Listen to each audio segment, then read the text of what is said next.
start with this. Well, in my previous video, we talked about the upcoming unification fight at minimum weight between the two world champions, Tina Ruprecht and Jocasta Valle. And this fight will have ramifications that reverberate into the Ring IQ pound-for-pound list. It being that if Jocasta Valle can pull this off, if she can avenge the loss from the first fight, not only will she be the only unified champion at this weight, but this will be the second world champion that Jocasta has unseated, has defeated.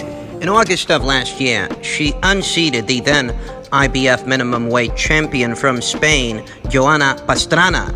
She can avenge the loss to Tiny Tina in December's upcoming unification match. That makes two world champions that Jocasta will have unseated, whilst simultaneously becoming the only unified champion at this weight and the official Ring Magazine champion, the inaugural Ring Magazine champion at this weight. That gives her a very credible argument to be integrated into the Ring IQ pound-for-pound list.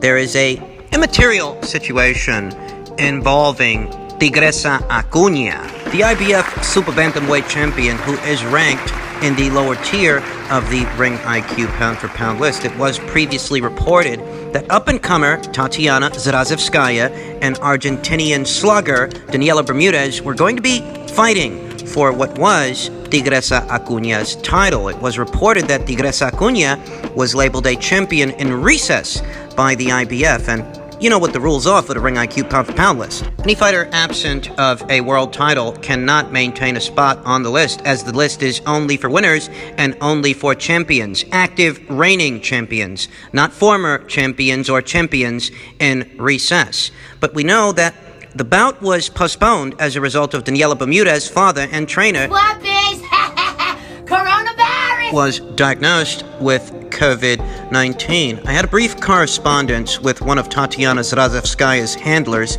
via social media. She informed me that they've spoken to their promoter and they're seeing about rescheduling the bout, rescheduling the match. But even if they do, even if the fight comes off, here today, Tigresa Acuña is still registered as the IBF's super bantamweight champion. And so long as she's in possession of that title, till further notice, so long as she is, she will maintain her rank, she will maintain her spot on the list.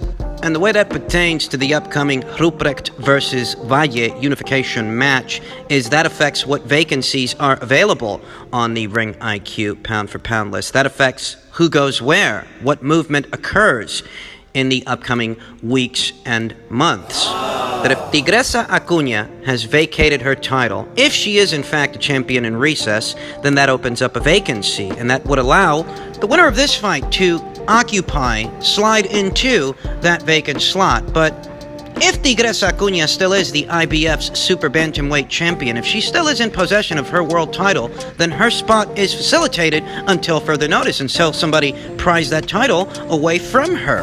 And it then becomes a question of who deserves to sit in the number 10 spot, currently occupied by Yulihang Luna, who achieved that number 10 spot by unseating Bobby Juarez, who was ranked on this list. Who has the more credible argument, Yulihang Luna or the winner of this fight? I can tell you that if Jocasta Valle can pull this off, she will have a very credible argument, as she will have unseated two active reigning world champions, be in possession of two alphabet titles and the Ring Magazine belt. She will essentially be the inaugural lineal champion of this division. Tina Ruprecht wins the fight. It is a little different, as Tina hasn't actually unseated an active reigning world champion to become a champion herself. She became the WBC champion after the then WBC minimum weight champion Momo Kaseki retired in January of 2018. Tina then fought Jocasta Valle for what was the newly vacated WBC title, but, at that time, Jocasta wasn't actually an active reigning world champion.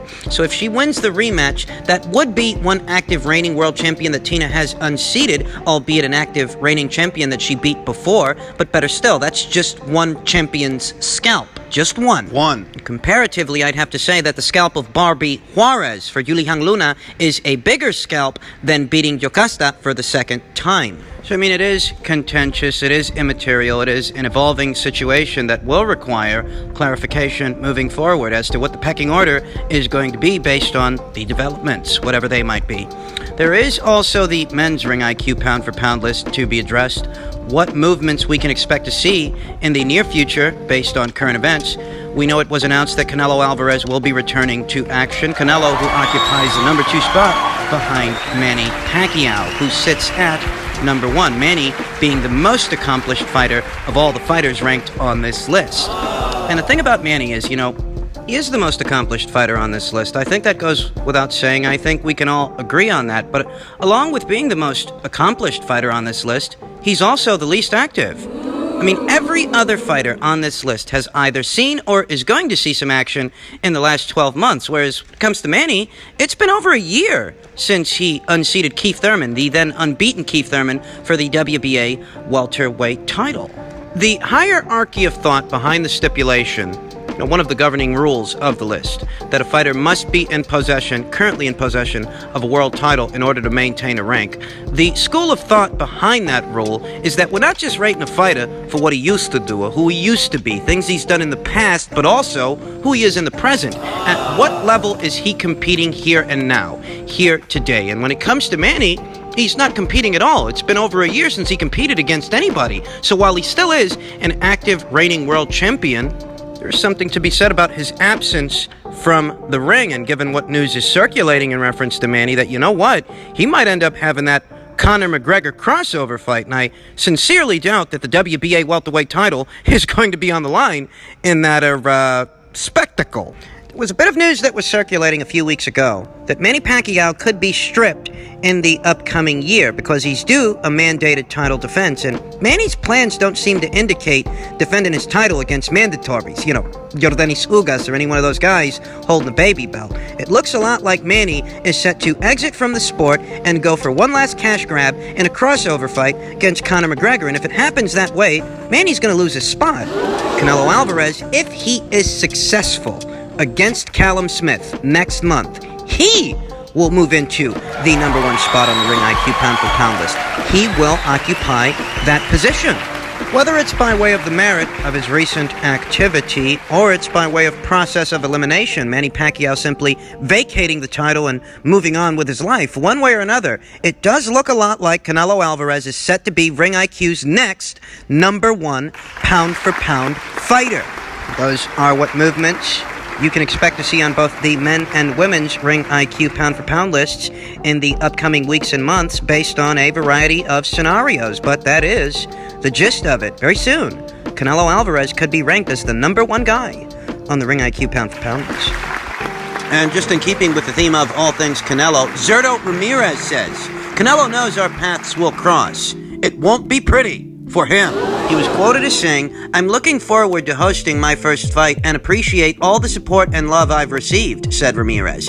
I want to give special thanks to Fight TV, El Tigre Promotions, Beat Def Sports, and the state of Texas for being great partners in this event. I feel better than ever thanks to my trainers, Julian Chua, Joel Flores, Chris Wong, for keeping me in shape since my last fight. I can't wait to step back in the ring. What will be a great weekend for boxing fans. Canelo knows our paths will eventually cross, and it won't be pretty for him. But in the meantime, I'll see you guys on December 18th in Texas. Now, Zurdo is set to be kicking off his promotional company's debut the night of Golovkin versus Zeremata, which takes place the day before Canelo Alvarez versus Callum Smith. And I really do wish Zurdo nothing but the best as far as his business endeavor. He wants to carve out his own lane. He wants to make his own path. And I support that. I do. A fighter showing that kind of business ingenue. But if I'm being honest, I don't know how much attention his card is going to get the same night as a Gennady Golovkin fight. Because that's what he's competing with. He's fighting an unknown guy. You're fighting an unknown guy. With the difference being that he's fought on much bigger stages than you have. And he is fighting on a major platform, DAZN. I'm not knocking Zurdo for trying. I'm just saying that in that situation, what boxing fans are going to be looking for boxing that December 18th, that Friday night, in all likelihood, they're going to find it on DAZN with that Gennady Golovkin card. That's just the reality of it. Zurdo seems to think that he's on a collision course with Canelo Alvarez, and I disagree. I do beg to differ. Canelo is descending to the super middleweight division, having won the WBO title from Sergey Kovalev in his last outing, subsequently vacating it. He's set to be fighting Callum Smith at 168 pounds, whereas Zurdo is continuing his campaign upstairs in the light heavyweight division. These two guys ain't on no collision course. They're not. Canelo ain't going back up to light heavyweight no time soon. And Zurdo Ramirez has all but outgrown the super middleweight division. If you want my honest opinion, I don't think Zurdo needs to be worrying about what Canelo Alvarez is or isn't doing. I think he needs to focus on getting this tune-up fight, this keep busy fight, this shaking off the cobweb situation out of the way and strategizing his next move, because he's not with a major promoter, he's not fighting on a major platform, and I think that cornering quality guys in that situation is made that much more difficult for it. How do you get the better beefs? How do you get the B-Vols? How do you get those guys Flying solo. without a major promotional outfit behind you? And even more relevant to the conversation, does Zurdo actually want those guys? Does he actually want those fights? Because he was in a pole position to get them when he walked away from Top Rank. Why the fuck did he do that? Top Rank's got the inside track on the light heavyweight division. You know, they got all the players. They got all the names. And Zurdo was right there with those names. And he gave his ambiance a complete overhaul and decided to go his own way. And that's fine. You can do that. But just realize, given the division that you're campaigning in, it's going to be hard to get those kinds of fights here and now. What about the B3 Vol? What about Matchroom? I think that situation is more malleable. I think that situation is more negotiable. Eddie's an open-minded guy. I think that a situation can be arranged. I just wonder if that's what Zurdo really wants. Because you're at 175 talking about Canelo Alvarez. You're not on his radar, buddy. And finally, in heavyweight news, in reference to this weekend's big domestic matchup between Joyce and Daniel Dubois, Joyce's trainer, Ismail Salas, has tested positive for coronavirus, and so cannot be in his corner for Daniel Dubois' fight this Saturday. Fight still on, as Salas wasn't in camp for the past month. Steve Broughton and Jimmy Tibbs are in Joyce's corner. Now, there were a lot of people out there that were hanging their hats on Joyce and Ismail Salas being reunited. They felt that under Ismail Salas, you get the best version of Joe you're going to get. To those people, I will ask, well, how's it sound that Joe hasn't actually been under Ismail Salas for the past month? I mean, how encouraging is the situation now? My God! If that's what you were resting your laurels on, you know, if that's what you got your peace of mind from, how does it sound to you now that he ain't even been around that guy for the past month? That ain't good. The 4 weeks leading up to this fight, this weekend, Joe wasn't around that guy. That's why the fight is going through, after all. There's no fear that Joe may have been exposed to coronavirus by way of Ismail Salas, because he wasn't even around Ismail Salas. Still a 50-50 fight. Well, not exactly a 50-50 fight. The bookies, they've got Daniel Dubois as the favorite. Myself, I think it's an even matchup. I think it's an even matchup of two guys who've got a lot to prove. One guy's significantly younger than the other. Hand speed tilts the scales for me, as I think that Daniel Dubois has the kind of fast hands, straight 1-2 from the outside coming in, that he could beat Joe to the punch. I don't think Joe's just going to shatter off the first hard shot that lands. They don't call him the Juggernaut for nothing.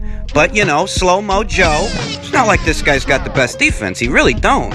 And, you know, he's a volume guy. He's a guy who normally comes forward throwing punches and bunches. And every time you do, you're opening up. And when you're opening up, you're giving the other guy an opportunity to hit you. Joyce, 35 years old, 11 pro fights, and how many trainers? You know, I've never looked at Joe as a finished product. I don't think that he's had consistency in his corner, and I myself don't find that encouraging. That he's had anyone training him from Ismail Salas to Abel Sanchez to Adam Booth, back to Ismail Salas. And the guy's only got 11 fights, 35 years old. I don't find that encouraging. And even if you do, even if you're convinced that Joe Joyce is going to win this fight, hey, I'm not trying to convince you. I'm not trying to argue with you. I'm just trying to tell you what I think and how I got there. I picked Daniel to win before this Ismael Salas stuff. Before coronavirus shut everything down, before we got here, you know? I'd already picked Daniel Dubois because I feel that even though both guys pack enough punch to knock each other out, ultimately it might come down to who can land feist. And I happen to think Daniel's got the faster hands of the two guys.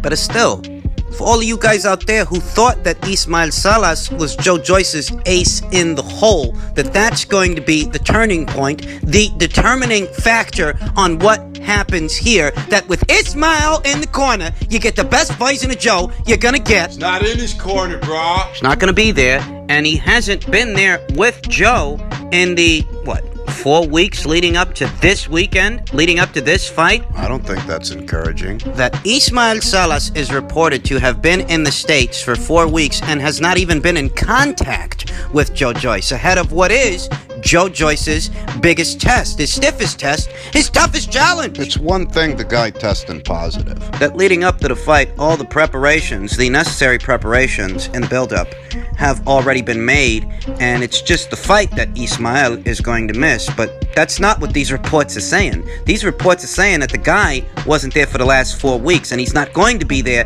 the night of the fight. Whatever difference his instruction in the corner would have made, Well, he ain't gonna be there to provide it. I maintain my original prediction, and that is Daniel Dubois. Daniel Dubois by way of knockout.